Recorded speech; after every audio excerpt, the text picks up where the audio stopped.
प्रिय दर्शकों, मैं यशास तिवारी आप सभी का बहुत बहुत स्वागत करता हूं प्रोफेशनल एस्ट्रोलॉजी पर। जैसा कि आप सभी जानते हैं, आज रविवार का दिन है और आज मैं आप सभी के सम्मुख उपस्थित हुआ हूं आप लोगों की जन्म कुंडली का निःशुल्क अध्ययन करने के लिए। आज तक निःशुल्क जन्म कुंडली अध्ययन की सीरीज में हम 79 प्रोग्राम बना चुके हैं। 79 कार्यक्रम अभी तक बन चुके हैं और आज का ये जो हमारा कार्यक्रम है निःशुल्क जन्म कुंडली अध्ययन का, ये 80वें नंबर का कार्यक्रम 80th प्रोग्राम होने वाला है।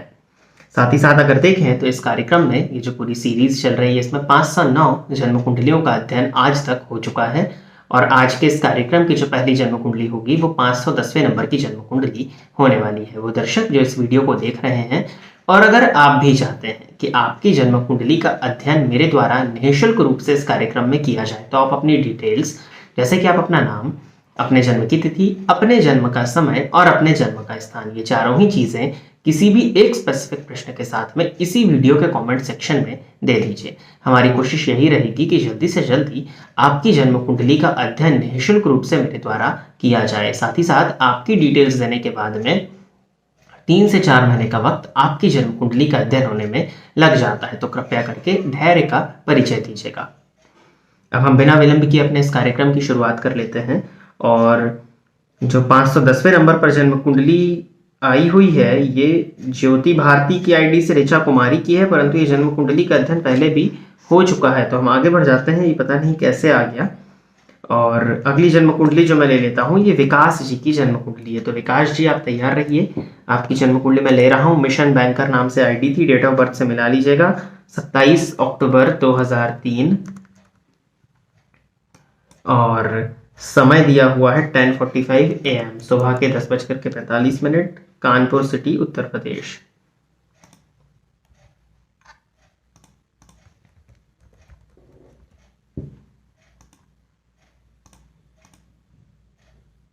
धनु लग्न की जन्म कुंडली है और राशि वृश्चिक बन जाती है। साथ ही साथ शनि की महादशा चल रही है और गुरु का अंतर है, मतलब अंतिम है। फिर बुध की दशा प्रारंभ होगी जनवरी 2023 से।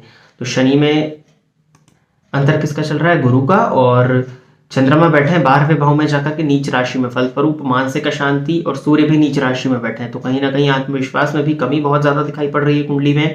शनि की दृष्टि लग्न पर जा रही है जिसके चलते प्रत्येक कार्य में विलंब, और चंद्रमा का 12वें भाव में जाकर के नीच राशि में होना ये गलत संगति और साथ ही साथ गलत स्थितियों को दर्शाता है। मेनली ये इस बात की सूचना देता है कि 12वें भाव में चंद्रमा वैसे भी ऐसा जातक अपने मन का बहुत व्यय करने लगता है और नीच राशि में बैठे हैं। साथ ही साथ सूर्य भी नीच राशि में हो गए जो कि आत्मविश्वास प्रदायक होते हैं, जो आत्मा के कारक हैं।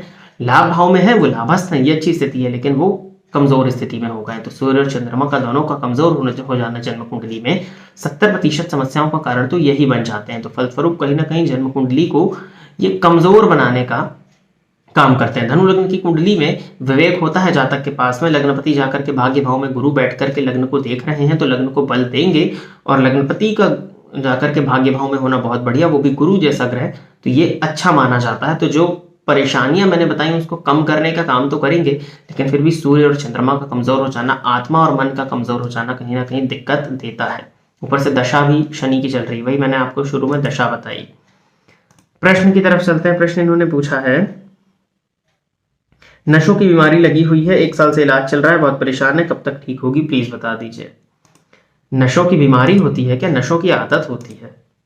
सबसे पहली चीज, नशों की बीमारी नहीं होती, नशों की आदत होती है। 2003 का जन्म है, 19 साल की उम्र है, गलत संगति की ही वजह से पड़ी होगी। मित्र भाव का स्वामी गुरु बनते हैं, भाग्य भाव में जाकर के बैठे हुए हैं जिसको अच्छा माना जाता है, लेकिन मित्र भाव पर शनि की दृष्टि का पड़ना और मित्र भाव मंगल और राहु के मध्य पापकर्तरी योग में फंसा हुआ है। मित्र का कारक बुध की स्थिति को देखा जाए तो वो तुला राशि में तो बैठे हैं जाकर के, लेकिन राहु की दृष्टि से दृष्ट हैं, और नवमांश कुंडली में भी देखा जाए तो केतु की दृष्टि से दृष्ट, अष्टम भाव में मंगल के साथ में शनि के घर में बैठे हुए हैं। तो ये खराब संगति को ही प्रदर्शित करता है। देखिए, नशे की आदत इतनी आसानी से तो लगेगी नहीं। नशा लगता कब है? जो व्यक्ति नशा कर रहा होता है वो ही सबसे ज्यादा जानता है कि नशे से नुकसान कितना ज्यादा होना है। सबसे पहली चीज तो जो सामान्य लोग या जो हम जैसे लोग जो नशा नहीं करते, उन्होंने बस सुना है या उन्होंने बस देखा है कि नशे के बाद में स्थिति क्या होती है, लेकिन जो व्यक्ति नशा करता है वो तो जानता है कि इसका दुष्परिणाम क्या होने वाला है, क्योंकि वो तो कर रहा है ना, तो जो कर रहा है वो तो जानता ही होगा। अब नशे की आदत इतनी कम उम्र में क्यों लगेगी? चंद्रमा खराब तो कहीं ना कहीं मन से संबंधित परेशानी, तो संगति में इन्होंने परेशानी करी। हालांकि नवमांश में वो चंद्रमा उच्च चतुर्थ क्या बोलते हैं उसको, कर्क राशि में बैठे हुए हैं, तो स्वराशि के हैं परंतु राहु की दृष्टि से दृष्ट हुए हैं। तो नवमांश में भी चंद्रमा का पीड़ित हो जाना, तो मन का व्यय बहुत ज्यादा, तो हो सकता है नशे में सहारा ढूंढ लिया हो, और संगति खराब होने के योग तो यहाँ पे थे ही। सूर्य भी नीच राशि में बैठे थे। तो सबसे पहली चीज तो नशों की बीमारी नहीं होती है, नशों की लत लगती है। अब इलाज चल रहा है, देखिए आप किसी भी तरह का इलाज कराए नशे के लिए, या फिर अब किस तरह का नशा है ये भी नहीं पता। द्वितीय भाव का स्वामी शनि बन जाता है, सप्तम भाव में जाकर के बैठा है, तो द्वितीय भाव मारक स्थान, सप्तम भाव भी मारक स्थान, वहां दिग्बली होते हैं, लेकिन षडाष्टक योग उन्होंने अपने घर से बना लिया। और देखा जाए तो द्वितीय भाव पर किसी भी शुभ ग्रह का प्रभाव नहीं है, एक तरह से सुप्त ही पड़ा हुआ है जन्म कुंडली का द्वितीय भाव, तो कहीं ना कहीं वो दिक्कत आई उस वजह से। अब देखिए नशा किस तरह का है पहले तो ये जानना होगा। अब नशा किस तरह का जब तक नहीं पता चलेगा कि क्या नशा कर रहे हैं, तब तक तो कुछ डेट भी नहीं बताई जा सकती। दूसरी चीज, आप इलाज कराएं या नशे से संबंधित जो ज्योतिषी उपाय हैं उनको करें, तो भी जब तक व्यक्ति खुद से ना चाहे वो नशे को नहीं छोड़ सकता। आप कितनी भी दवाई कराएं, आप कितना भी इलाज कराएं, आप कितने भी उपाय करें, अगर वो व्यक्ति जिसकी जन्म कुंडली है वो अगर दिल से नहीं छोड़ना चाहता, तो आप कुछ भी कर लीजिए फर्क नहीं पड़ेगा। तो सबसे पहले तो समझाना होगा, जो क्योंकि 19 साल की उम्र है, ये समझाने ही वाली उम्र है कि समझा करके नशे की आदत को आप बोलें कि धीरे धीरे उसको कम करो। देखिए नशा क्या होता है, नशा एक तरह का प्रेम है। आप जिद करके जबरदस्ती करके तो कभी नहीं छुड़वा पाएंगे, क्योंकि वो प्रेम में है, उसको नशे का प्रेम है, जिस भी चीज का वो नशा करता है उससे उसको प्रेम है, तो एकदम से उसको आप अलग नहीं कर सकते। तो सबसे पहले तो यही करना होगा कि समझाना होगा, समय देना होगा। चंद्रमा नीच राशि में बैठे हैं, बुध की महादशा आने वाली है। वैसे भी बुध इस लग्न में, धनु लग्न की कुंडली में कारक नहीं होते, और वृश्चिक राशि से देखें तो बुध कहीं ना कहीं चंद्र कुंडली बना लें तो अष्टमेश होते हैं, तो मारक होते हैं, लेकिन फिर भी बुध की दशा आ रही है। बुध जाकर के 11वें भाव में बैठे हैं, जहां पर बहुत ही विशिष्ट कारक होते हैं। शुक्र के घर में शुक्र से युति बनाए हुए हैं, सूर्य बुध की युति बुधादित्य योग भी बन रहा है, और गुरु की दृष्टि लग्न पर है। तो बुध की दशा जैसे ही प्रारंभ होती है, मुझे लगता है कि स्थिति में सुधार लाया जा सकता है, लेकिन समझा करके, समझाना ही होगा। माता पिता दोनों का कारक पीड़ित हो गया है, सूर्य और चंद्रमा, तो कहीं ना कहीं माता पिता से संबंधित भी परेशानी हो सकती है कि समझा ना पाए या कुछ दिक्कत हो, लेकिन समझाना ही होगा। स्थिति जो ठीक होगी वो जनवरी से योग बदल रहे हैं, बुध की महादशा प्रारंभ होने वाली है, तो जनवरी से स्थिति में सुधार आने के योग हैं। लेकिन जो मैंने पहले बात अपनी कहा, उस बात पर मैं अभी भी स्थिर हूं कि जब तक इस व्यक्ति की खुद की इच्छा नहीं होगी शराब को छोड़ने की, या जो भी नशा करते हैं उसको छोड़ने की, तब तक कोई दवाई, कोई उपाय असर नहीं कर सकता। मैं तो जानता भी नहीं हूं कि ये व्यक्ति जिसने खुद ही जन्म कुंडली दी है, अगर तब तो कोई बात ही नहीं है, फिर तो आप देख रहे हैं तो फिर आप करेंगे ही। तो कुछ उपाय करिए, सूर्य भगवान की आराधना करिए, जिससे आत्मविश्वास आए। किसी भी चीज के नशे को छोड़ने के लिए, मेनली किसी भी चीज को छोड़ने के लिए जो हमको पसंद है, जिससे हमें प्रेम है, आत्मविश्वास की आवश्यकता, विल पावर की आवश्यकता सबसे ज्यादा पड़ती है। और विल पावर किससे आती है? या तो लग्न के बली होने से, या फिर सूर्य के बली होने से। सूर्य विल पावर का कारक होता है, या फिर मंगल बली हो तो उससे भी विल पावर आती है। तो मंगल के पास तो बल है, क्योंकि पराक्रम भाव में बैठे हैं, नवमांश में वो उच्च के हैं। सूर्य को थोड़ा सा बल दे दीजिए तो विल पावर आ जाएगी, और छोड़ना चाहेंगे तो छोड़ लेंगे। रही बात चंद्रमा का जाकर के 12वें भाव में बैठना, तो शिव जी के मंदिर में जाइए, शिवलिंग पर दुग्ध अर्पित करिए ताकि मानसिक शांति मिले। और ये खुद ना करें तो फिर माता पिता में से कोई एक जन संकल्प लेकर के इनके नाम से करें। और संकट नाशन गणपति स्तोत्र का पाठ नित्य 3 बार इनके द्वारा, या जो भी इनके हमसे संकल्प लेकर के कर रहा है उसके द्वारा इनके लिए होना चाहिए। भगवान ने चाहा तो इस स्थिति से बहुत जल्दी राहत मिल सकती है। वैसे भी आने वाले समय में वृश्चिक राशि में शनि की ढैया चलेगी, और शनि चंद्रमा षडाष्टक योग में बैठे हुए हैं, कहीं ना कहीं ये स्वास्थ्य पर भी अफेक्ट करेंगे। तो भगवान की शरणागति ही एकमात्र उपाय है। और नशे की जब तक स्थिति वर्तमान समय में क्या है, किस चीज का नशा है, किस तरह का नशा है, प्रश्न पूछने वाला व्यक्ति जो नशा करता है वो खुद ही उसने पूछा, या अगर परिवार वालों ने पूछा, जब तक ये स्थिति नहीं बताई जा सकती तब तक पूरी तरह से इसका विश्लेषण नहीं हो पाएगा। आगे बढ़ते हैं। जन्म कुंडली में समय लगा, पुष्कर सिंह जी की जन्म कुंडली है, तो पुष्कर जी आप तैयार रहिए, आपकी जन्म कुंडली में ले रहा हूं। डेट ऑफ बर्थ इन्होंने बताया हुआ है 6 सितंबर 1996। जन्म का समय दिया हुआ है 2:15 दोपहर के, और जन्म स्थान है रसरा, उत्तर प्रदेश। वो दर्शक जो जन्म कुंडली का अध्ययन करना सीखना चाहते हैं वो मेरे साथ साथ जन्म कुंडली का निर्माण करते चले। धनु लग्न की जन्म कुंडली है, राशि आपकी मिथुन बन जाती है और लग्नपति के लग्न में होना गुरु का, ये हंस नामक महापुरुष योग हुआ और गुरु सूर्य का नवम पंचम राजयोग। बढ़िया है कुंडली आपकी। सूर्य नवमांश में जरूर नीच गए लेकिन फिर भी बढ़िया है कुंडली आपकी। इन्होंने प्रश्न किया है, यश जी मेरा एक्टिंग और राइटिंग करियर कैसा रहेगा? अगर आप एक्टिंग में जाना चाहें तो आपकी कुंडली के दशम भाव में राहु बैठे हैं दशमेश के साथ में, और नवमांश में लग्नगत शुक्र का होना, मंगल शुक्र की युति आपकी जन्म कुंडली के अष्टम भाव में बनी है जहां मंगल नीच राशि में है, लेकिन नवमांश में भी मंगल शुक्र की युति लग्न में और गुरु दोनों ही जगह लग्न में बैठे हैं। आप एक्टिंग में अपना करियर बना सकते हैं क्योंकि लग्नेश लग्न में है और सूर्य की स्थिति भी बहुत अच्छी देख रहा हूं। नवमांश में वो जरूर नीच के हैं लेकिन भाग्यस्थ हैं तो वो रिजल्ट करेंगे। भाग्य भाव में भाग्येश होकर के वो संचरण कर रहे हैं। पूर्वा फाल्गुनी नक्षत्र में बैठे हैं जो कि शुक्र का नक्षत्र है और गुरु की दशा में शुक्र का अंतर चल रहा है, गुरु में सूर्य का अंतर आने वाला है। लग्नेश की दशा में भाग्येश का अंतर। एक्टिंग में आपका करियर ठीक है, अच्छा ही देखता हूं मैं क्योंकि दशम भाव में राहु बैठे हैं तो संपर्क जो होते हैं वो बन जाते हैं, आसानी से बन जाते हैं। गुरु चंद्रमा का आमने सामने होना, गजकेसरी योग भी इस जन्म कुंडली में है। बस शुक्र की स्थिति जो कि इस फील्ड के कारक होते हैं वो मृत अवस्था में है जो कि परेशानी का कारण बनेंगे। और आपके लग्न और लग्नेश पर शनि की दृष्टि का पड़ जाना, तो इतनी आसानी से इतनी जल्दी आपको सफलता इस फील्ड में नहीं मिल सकेगी। लेकिन फिर भी अगर आप लगे रहते हैं तो शुक्र के पास षडबल में बल है और नवमांश में शुक्र लग्नगत है, सूर्य के घर में बैठे हुए हैं नवमांश में, गुरु के साथ युति बनाए हुए हैं। गुरु शुक्र की युति नवमांश के लग्न में ही बनी हुई है, लग्न में शुक्र को बल मिल जाता है तो मुझे लगता है कि आप इस फील्ड में अच्छा कर सकते हैं क्योंकि दशा भी आपके लिए अच्छी है। कोई गॉडफादर मिल जाए, कुछ मिल जाए तो आप बहुत जल्दी इस फील्ड में आगे बढ़ सकते हैं क्योंकि दशमा बुध है, दशम भाव के स्वामी होके तो दोनों ग्रह, बुध यहाँ पे कारक होते हैं, राहु अति विशिष्ट कारक हो जाते हैं, दशम भाव मजबूत है तो मुझे लगता है कि स्थिति आपकी बन सकती है, एक्टिंग में आप जा सकते हैं। अब प्रश्न उठता है कि सूर्य जो कि आत्मविश्वास का कारक है वो नवमांश में नीच का है और जो कि बुध आपका दशमेश है वो नवमांश में जाकर के नीच राशि में बैठा हुआ है, तो गुरु के पास उतना बल है कि वो मुझे उससे भी दिक्कत नहीं दिखाई पड़ती क्योंकि बुध गुरु के घर में नीच के होते हैं तो वहां बल आ रहा है और सूर्य भाग्यस्थ है शुक्र के नक्षत्र में, तो आप अपना करियर इस फील्ड में बनाइए। अच्छा देखता हूं मैं क्योंकि दशा गुरु की है, बस समय लगेगा क्योंकि शनि की दृष्टि लग्न पर है। उपाय भी कुछ खास नहीं करना, बस हनुमान जी की आराधना करते रहिए, शुक्रवार के दिन देवी मंदिर में जाकर के दर्शन किया करिए और साथ ही साथ गाय का दूध अगर आपको मिल जाए तो शुक्रवार के दिन स्नान के जल में दूध बूंद गाय का दूध मिला करके अगर आप स्नान करेंगे तो ये उपाय भी आपके लिए अच्छा होगा। बूम 1M इस नाम से आईडी है और अनुरभ सिंह की जन्म कुंडली है, तो अनुरभ सिंह जी आप तैयार रहिए, आपकी जन्म कुंडली में ले रहा हूं। डेट ऑफ बर्थ इन्होंने बताया हुआ है 11 फरवरी 2010। पिताजी ने दी होगी ये जन्म कुंडली इनके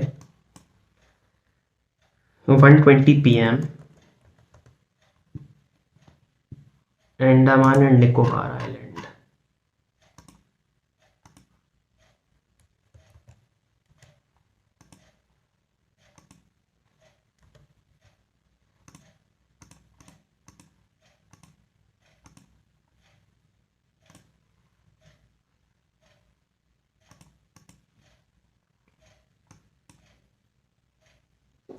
अनुरभ नाम है।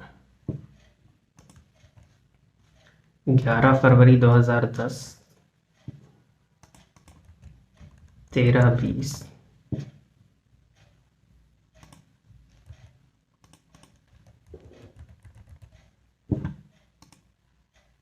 मिथुन लग्न है और धनु राशि है। मैं पूछना चाहती हूँ कि मेरा बेटा पढ़ाई में बिल्कुल ध्यान नहीं है और इसका फ्यूचर आगे कैसा होगा। मन की माता जी ने जन्म कुंडली भेजी हुई है। अब देखिए मिथुन लग्न की कुंडली है, लग्नपति कौन बन जाते हैं यहाँ पर? बुध जाकर के जन्म कुंडली के अष्टम भाव में बैठे हैं शनि के घर में, तो लग्नपति के जाकर के अष्टम भाव में बैठना ये जातक के जीवन काल में जीविकोपार्जन में संघर्ष कराता है। और लग्न में केतु का होना, मैंने कई बार बताया कि लग्नगत अगर केतु हो तो ये भ्रम उत्पन्न करते हैं, कंफ्यूजन में ऐसा व्यक्ति बहुत हो जाता है। और रही बात चंद्रमा की, तो वो राहु के साथ सप्तम भाव में बैठे हैं, बहुत करीबी अंश पर है, 28 अंश पर चंद्रमा है, राहु बैठे हैं 26 अंश पर, तो चंद्र ग्रहण दोष है, दोनों एक ही नक्षत्र में बैठे हैं। ऊपर से महादशा चल रही है चंद्रमा की, जो मिथुन लग्न में द्वितीय पति होकर के सप्तम भाव में पीड़ित अवस्था में आकर के बैठे हुए हैं। फलस्वरूप धनु राशि पे 7.5 भी चल रही थी, फलस्वरूप पढ़ाई में इनका मन नहीं लगता। अब देखिए आपने पूछा फ्यूचर कैसा रहेगा, लग्नपति का जाकर के अष्टम भाव में होना और D1 के जन्म कुंडली के लग्नेश का नवमांश कुंडली में जाकर के नीच राशि में बैठ जाना, ये जीवन काल में जीविकोपार्जन में संघर्ष को तो दर्शाता है। अब महादशा के आधार पर इसको देखें तो मिथुन लग्न की कुंडली में चंद्रमा की दशा को बहुत अच्छा नहीं कहेंगे। मंगल की दशा आने वाली है जो कि इस कुंडली में आकारक अथवा मारक होते हैं, षष्ठपति होकर के द्वितीय में बैठे हुए हैं। फिर राहु की दशा आ जाएगी, तो राहु की दशा को तो कारक मान लीजिए मिथुन लग्न की कुंडली में, क्योंकि वो राहु वर्गोत्तमी भी है, लेकिन वो 2032 में आएगी। तो अभी चंद्रमा और मंगल की दशा में पढ़ाई कोई बहुत ज्यादा अच्छी होती है तो नहीं दिख रही। पढ़ाई में अप्स एंड डाउन्स, मन ना लगना, फ्लक्चुएशंस, पढ़ने की चाहत का ना होना। शिक्षा भाव का अधिपति जाकर के नवम भाव में बैठा है और शिक्षा भाव का कारक जो कि गुरु होते हैं वो अच्छी स्थिति में है, तो पढ़ाई तो ठीक ठाक हो जाएगी। नवमांश में वो भी नीच के हैं तो पढ़ाई में वही बात है, लेकिन भाग्यस्थ हैं तो भाग्यस्थ गुरु पढ़ाई ठीक ठाक करा देंगे, क्योंकि उनकी दृष्टि पंचम भाव पे जा रही है। वो फल जरूर नीच का दे रहे हैं, तो बहुत दिक्कत के साथ आसानी से पढ़ाई पूरी नहीं होने वाली। अब देखिए उपाय हैं उनको किया जा सकता है, क्योंकि उम्र बहुत छोटी है। 2010 का जन्म है तो 12 साल की उम्र हो चुकी है। 12 साल की उम्र पर्याप्त है। सूर्य को जल देने की आदत अभी से डलवा दीजिए। गणेश जी का मंत्र अगर जाप कर सके तो बहुत अच्छी बात, ओम गंग गणपते नमः कराइए, नहीं तो गणेश जी के मंदिर में रोज दर्शन करने के लिए लेके जाइए और गणेश जी पर दूर्वा अर्पित अभी से कराइए। तो इससे बुध को भी बल मिलेगा, लग्नेश को भी बल मिलेगा, और बुध को बल देने से केतु जन्य पीड़ा, राहु जन्य पीड़ाओं से भी कमी आती है, तो वो केतु के लिए भी होगा। शिव जी के मंदिर में लेकर के जाइए और शिवलिंग पर दुग्ध अर्पित कराइए, उसके बाद में जल अर्पित कराइए, और पूर्णिमा की शाम को जब चंद्रोदय हो जाता है तो चंद्रमा को दुग्ध से अर्घ्य बालक के द्वारा दिलाइए। इन उपायों को करिए, और साथ ही साथ गुरुवार के दिन स्नान के जल में एक चुटकी हल्दी भी इनके मिला दिया करिए। इतने उपायों को कराइए, थोड़ा आराम इससे मिलेगा। घर के नॉर्थ ईस्ट डायरेक्शन में पढ़ने को बैठाइए, पढ़ते समय ईस्ट एंड नॉर्थ वॉल की तरफ इनका फेस होना चाहिए। तो थोड़ा कंसंट्रेशन के लिए यही अभी आप कर सकते हैं, क्योंकि दशाएं बहुत अच्छी नहीं है, आने वाली दशाएं भी ठीक नहीं है, लेकिन हम लग्न को, सूर्य को बल दे करके, मन को शांत करके पढ़ाई की तरफ इनको अग्रसर कर सकते हैं। मन शांत होगा और थोड़ा समझाया जाएगा तो पढ़ाई की तरफ ही आगे बढ़ सकते हैं। और राजवंत कौर की आईडी से अनुरीत कौर की जन्म कुंडली है, तो अनुरीत जी आप तैयार रहिए, आपकी जन्म कुंडली में ले रहा हूं। डेट ऑफ बर्थ इन्होंने दिया है 26 अगस्त 2002। समय बताया हुआ है जन्म का 5:10 सुबह के। फरीदकोट कोट पंजाब।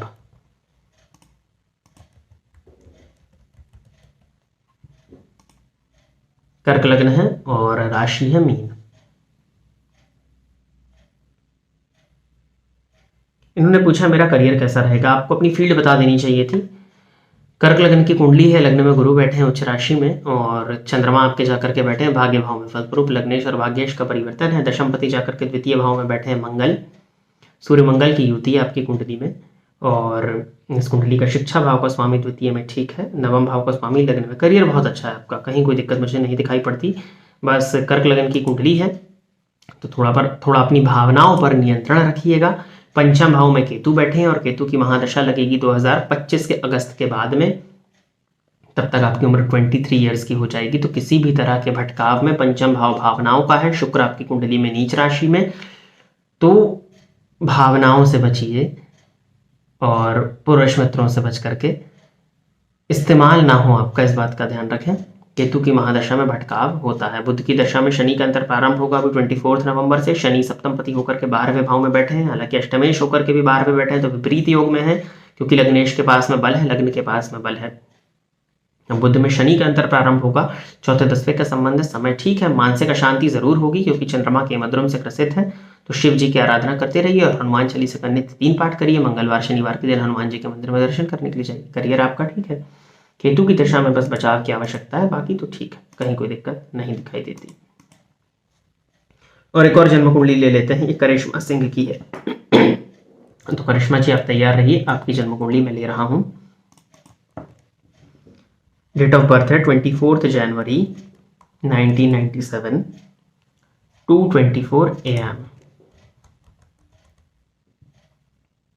सोनीपत।